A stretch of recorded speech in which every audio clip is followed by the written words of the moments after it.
She was recently named CEO of the famed Animal Medical Center in New York City, and Coyne brings a rich set of experiences from human healthcare.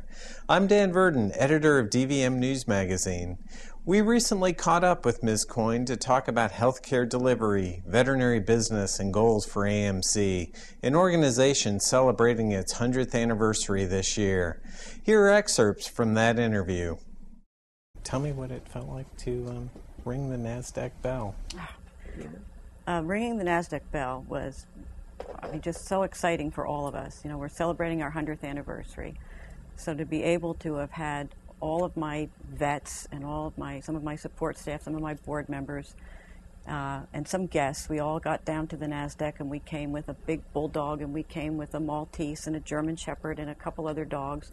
And of course there's a little bit of a presentation that's done by the director of the show, and he's holding up this bulldog for about 7 minutes talking about the AMC, and he turns and goes, "This dog is heavy."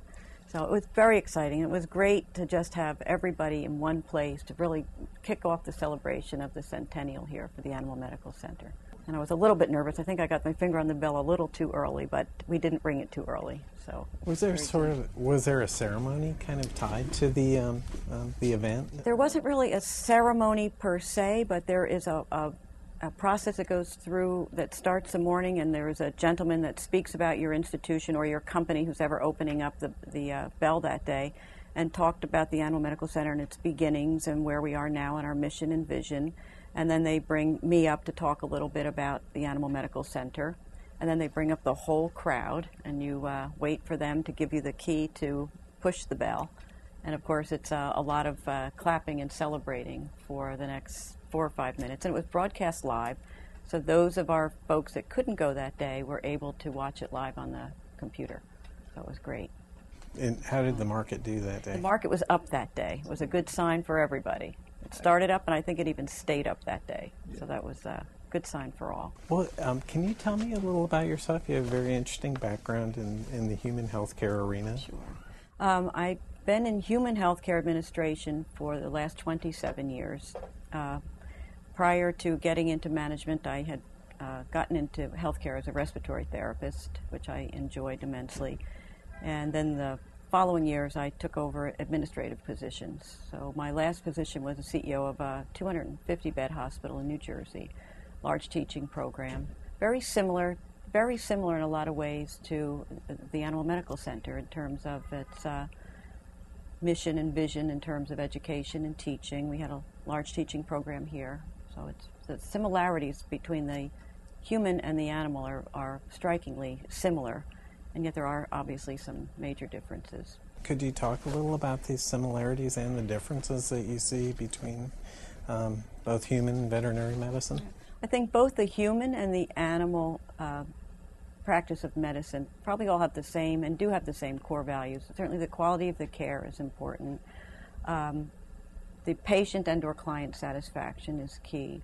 And you have to have a control over the resource consumption. I mean, in order to be sustainable, there has to be good management of resources. So from that aspect, both the human hospital and the animal hospital all have the same goals and directions in terms of providing good care, client satisfaction, cost containment, and of course wanting them to continue on. I mean, we've done our first 100 years at the Animal Medical Center, and I want to be able to make sure that we're here over the next 100 years.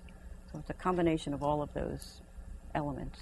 Could you talk a little about the goals that you have for Animal Medical Center? Well, I think the primary goal is to continue on with their core values and the mission of the Animal Medical Center. Of course, you know, we are totally dedicated to education and the training of the next generation and the future generations of veterinarians. I think almost half of the specialty people that we've trained are working within the United States right now. Training those individuals is not inexpensive. You know, unlike human hospitals where the government pays you to train people, we end up paying the cost to train those individuals. So education alone this year for a payment of our interns and residents will be about $1.5 million. So we need to maintain our mission and values in terms of going forward with education. Education, of course, is going to give us opportunities for immense research, and the caseload that we have here gives us an immense opportunity for research. And then your end result, of course, is the compassionate quality care of the companion pets. So my goal is to make sure that we continue on with that mission and vision. And, the mission and vision early on established by Ellen Prince Spire has been kind of like my secret mentor. I believe that what she put together many, many years ago, we all have an obligation to make sure is available for future generations. So my goal is to maintain the quality of care that's delivered. What do you think veterinary medicine can learn from human medicine? I think there's a great synergy between the human world and the animal world. I know that sterile technique didn't even come into veterinary medicine until the early 40s. So in a lot of ways, veterinary medicine is a little bit behind. One of the things I would like to see in veterinary medicine is more work in what we call evidence-based medicine, looking at outcomes, looking at best practice. That's something that the human side has been doing for many, many years, and I believe that the animals deserve the same level of quality in terms of care going forward. So I think, the veterinary practice, veterinary medicine is not as regulated right now, which is kind of a good thing in many ways, but also a commitment to the quality of care going forward, I think, has to be measurable.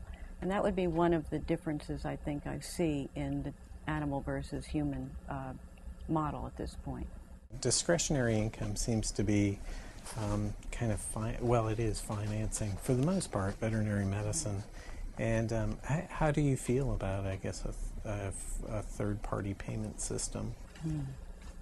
Well, I'll tell you, the third-party payment system in human medicine, I think, ends up having both a negative and a positive effect on the quality of care.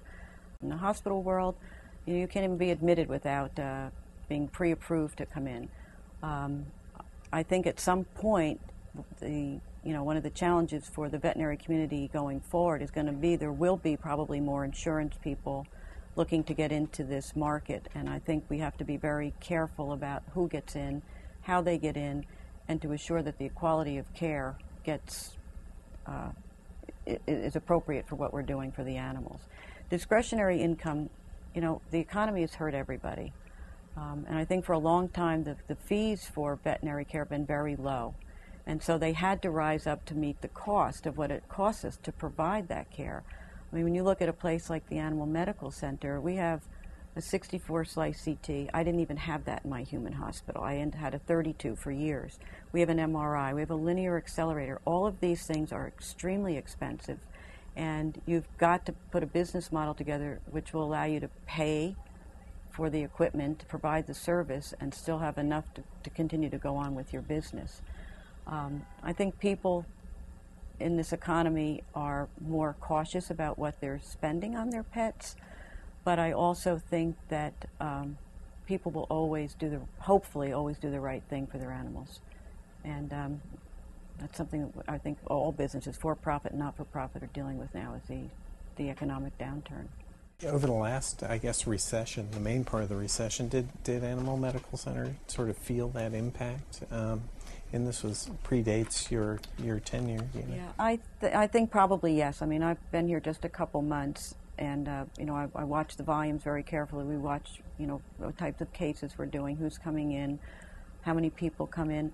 I'm certain that when we take a look retrospectively, that we will see that the economy had some effect on people making decisions either not to have their pet treated. I can't say to you that we've seen a rash of people coming in saying, I can't afford to take care of my pet, please put it down.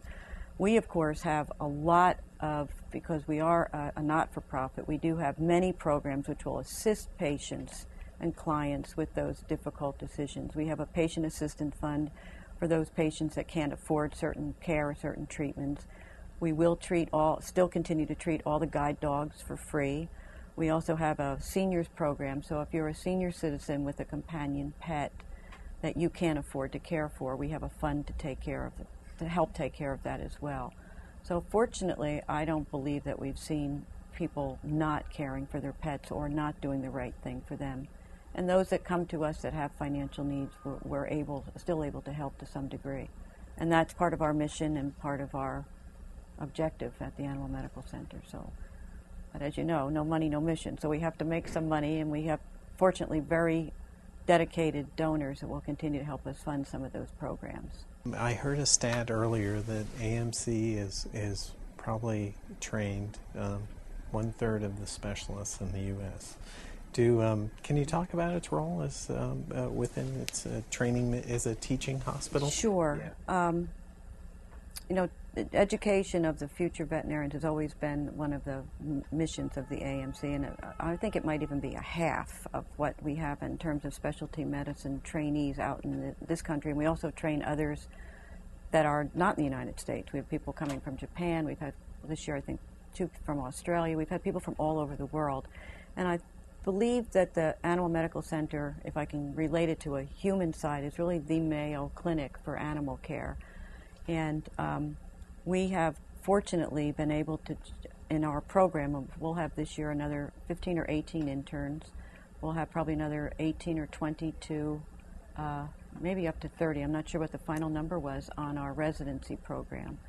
And we've been lucky to be able to really pick the cream of the crop that's out there and then train them and then send them out to the world, so to speak, to not only work but to also mentor and train others going forward. So it's almost like a seeding process. People come here to be taught, to be trained, go out and they'll teach others. We also bring in local veterinarians, our referring vets, and teach them different procedures, different techniques, different ways to treat their pets, or their clients rather. So I think the overall teaching program here is superb.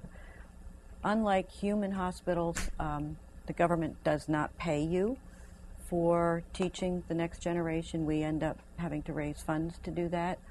And that's one of the things I think going forward also that will be a concern is veterinary students alone have a huge professional, their undergraduate costs are very high.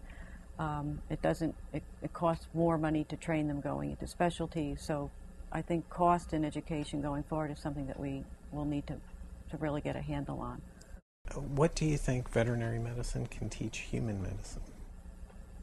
I think, honestly, from having 27 years in human medicine and 8 weeks in veterinary medicine, that what the veterinary community can teach the human community is compassion.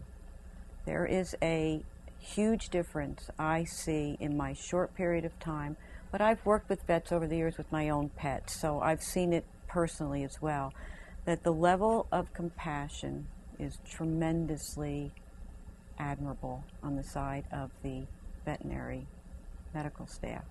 And when I think back to all of the interns and residents that I worked with and mentored in the human side, I'd love to all bring them back here and spend a day with our vets and go through how they treat their clients. And I think truly the way that the veterinarian community treats pets that have to be euthanized and have to make that hard decision, if ever we could get to that point in human medicine, it would be incredible. So I think there's a lot on the veterinary side that can be translated into human medicine where we could learn from this side of the care spectrum, if you will.